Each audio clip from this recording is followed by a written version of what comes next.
le monde tourne. Direction la Birmanie, refusant de tirer sur leurs concitoyens. Les informations pullulent. Tout de suite, voici les informations. C'est le moment d'ouvrir la page internationale avec Ealichi Dorelas depuis Boston, Massachusetts.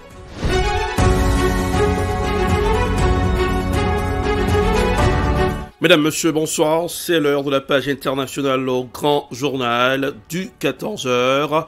Dernière sortie pour cette semaine. Bon début de week-end à tous et à toutes. En direct depuis la newsroom à la capitale des grandes universités du monde, Boston, Massachusetts, Ealichi Dorelas.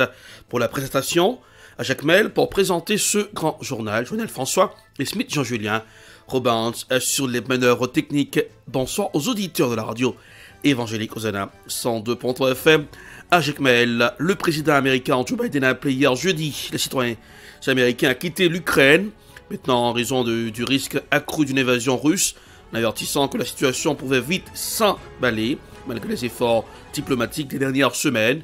Voici un reportage signé France 24.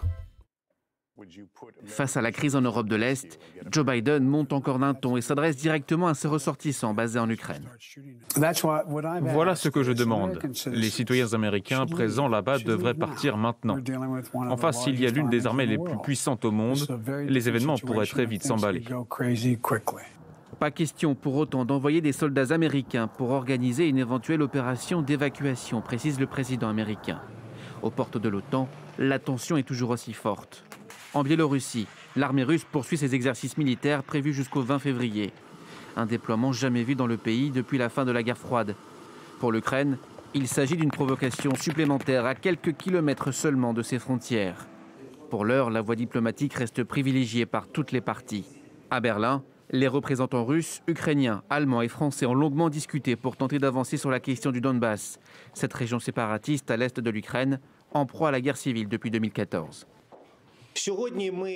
Aucun point d'accord n'a pu être trouvé après 9 heures de discussion. Évidemment, il aurait été préférable qu'on arrive à s'accorder sur quelque chose. Il y a une volonté d'aller de l'avant, mais pour l'instant, ça ne donne rien. Officiellement, Russes et Ukrainiens continuent d'appeler au cessez-le-feu dans le Donbass. Mais sur le terrain, les tensions restent vives.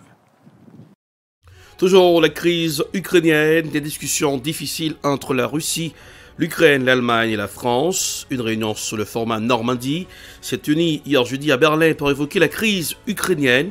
Washington, pour sa part, a commencé à envoyer des troupes en Roumanie pour renforcer la présence de l'OTAN en mer Noire. Voici un reportage signé Euronews. Ces images montrent le premier convoi militaire de soldats américains arrivant en Roumanie. L'objectif est de renforcer la présence de l'OTAN en mer Noire face à la menace d'une potentielle invasion russe en Ukraine. Le ministre roumain de la Défense et le secrétaire général de l'OTAN les attendaient avec un message adressé à la Russie. Nous sommes déterminés à dialoguer et à trouver une solution politique. J'ai réitéré mon invitation à la Russie à se réunir à nouveau au Conseil OTAN-Russie, dès que possible, pour aborder les questions cruciales pour la sécurité européenne. Notamment la transparence en matière de réduction des risques et la maîtrise des armements.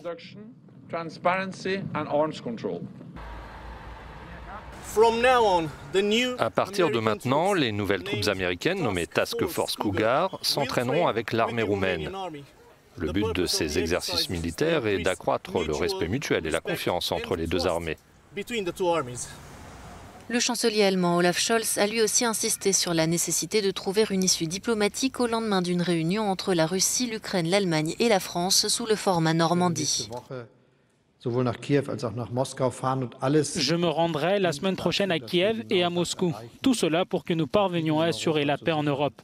Et cela vaut tous les efforts.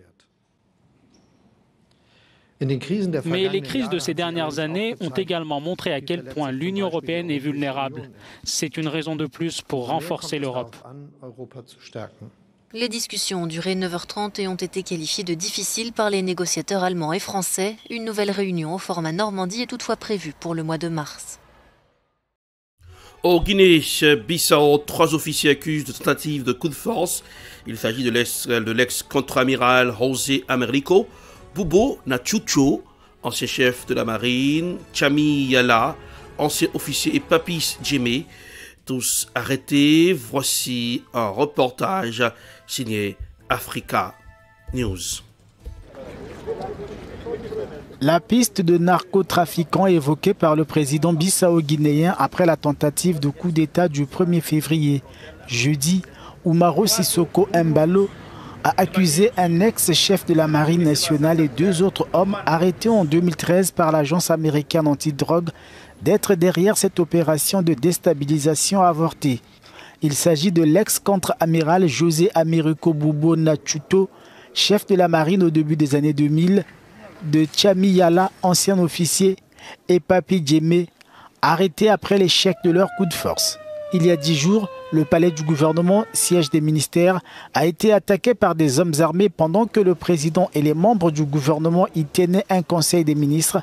L'attaque a coûté la vie à 11 personnes, rappelant les heures sombres de ce pays, marqué par des coups d'État depuis son indépendance en 1974.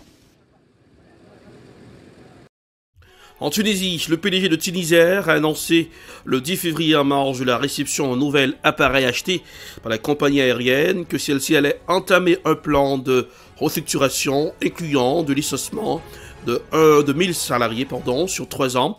À partir de cette année, l'objectif affiché est de réduire les dépenses et de coller aux standards internationaux du transport aérien. Voici un reportage signé RT.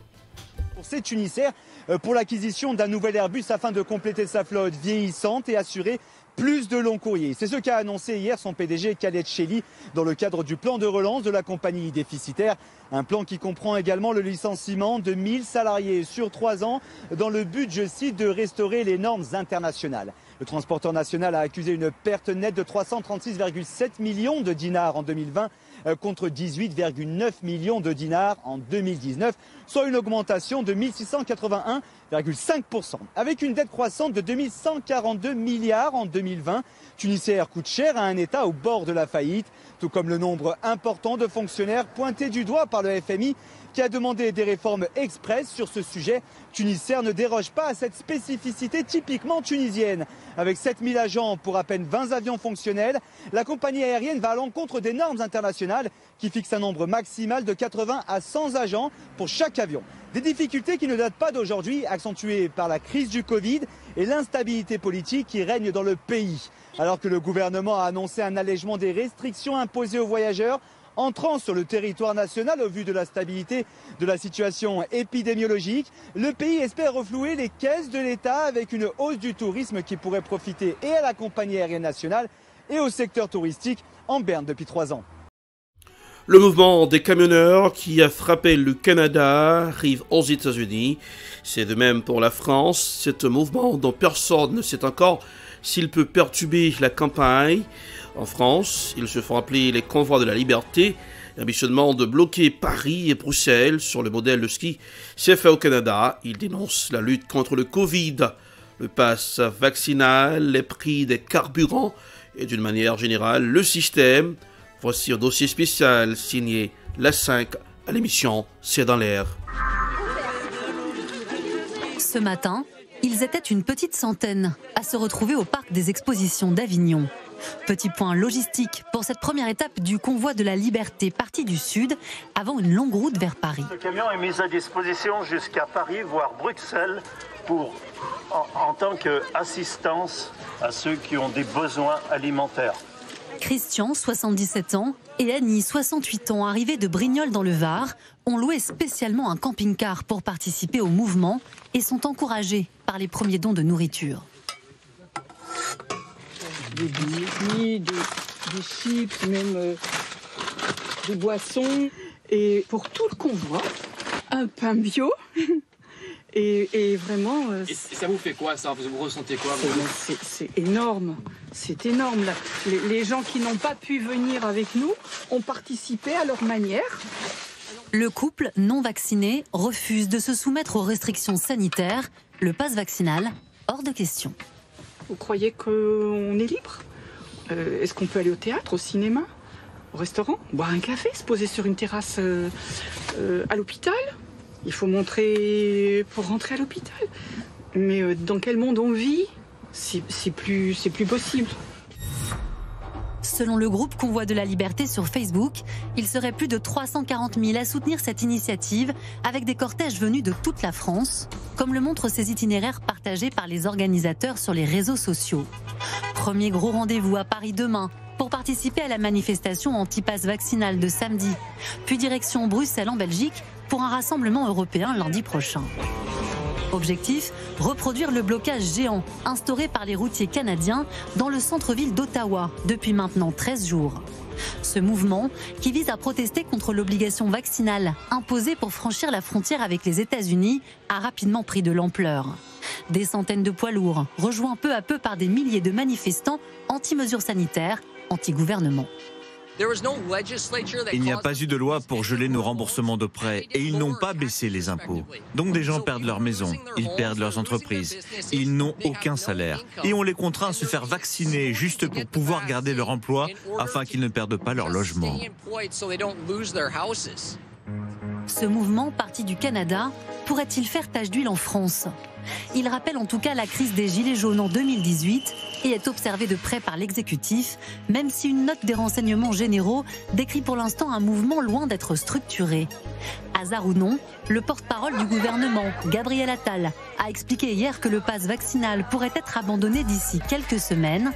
À 2 mois de l'élection présidentielle, le sujet du convoi de la liberté s'immisce dans la campagne.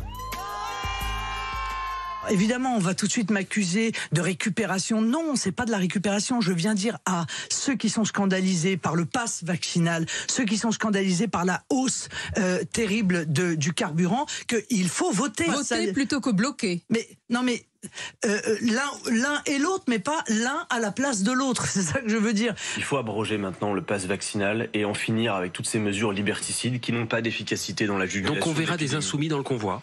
Moi, s'il y en a qui souhaitent y aller, en effet, moi, je les encourage à y aller. En effet, il faut arrêter avec cette logique-là. Si les revendications du convoi de la liberté portent d'abord sur les restrictions sanitaires, elles tournent aussi autour de la vie chère, comme nous l'expliquent ces 2 étudiantes prêtes à prendre la route. Aujourd'hui, pourquoi vous êtes ici ? Ici, un petit peu pour le pass sanitaire, mais surtout voilà, pour le prix du gasoil, pour le pouvoir d'achat, tout ça. Ça coûte cher pour vous aujourd'hui ? Ah oui, moi je suis étudiante et du coup c'est vraiment compliqué pour payer le gasoil, je m'en sors pas quoi. Un cocktail de colère que le ministre de l'Intérieur Gérald Darmanin compte bien arrêter aux portes de la capitale. En cas de blocage, il a prévenu, la réponse de l'État sera très ferme. Des informations font croire que le convoi de la liberté peut bloquer la route du Super Bowl ce dimanche aux États-Unis, la grande finale du tournoi de football américain. C'est pour ce dimanche. Beaucoup de millions de téléspectateurs ont leurs yeux rivés devant leur petit écran pour regarder cette grande finale en week-end Super Bowl dans la République étoilée. C'est le terminus de la page internationale au Grand Journal du 14h pour ce aujourd'hui. Production Ed Prod, réalisation Télébel Top pour le camp de la radio évangélique Hosanna 102.3 FM à Jacmel. Présentation Erlich Dorelas. Oui, couleur du temps pour ce aujourd'hui. Il fait beau temps sur Boston. 52 degrés Fahrenheit. Oui, j'adore ça. Il y a du soleil dans le ciel. Le soleil est à son zénith. 11 degrés Celsius à Jacmel. Oui, n'en parlons plus. 85 degrés Fahrenheit, 29 degrés Celsius. Bonsoir Janelle, bonsoir Rubens, bonsoir Smith, Jean-Julien. Bonsoir aux auditeurs de la radio évangélique Hosanna 102.3 FM à Jacmel. Passez un excellent week-end en compagnie de la radio. Et n'oubliez pas de garder le sourire, car le sourire, ça rajeunit le visage. Bonsoir, à lundi. C'était la page internationale avec Erlich Dorelas.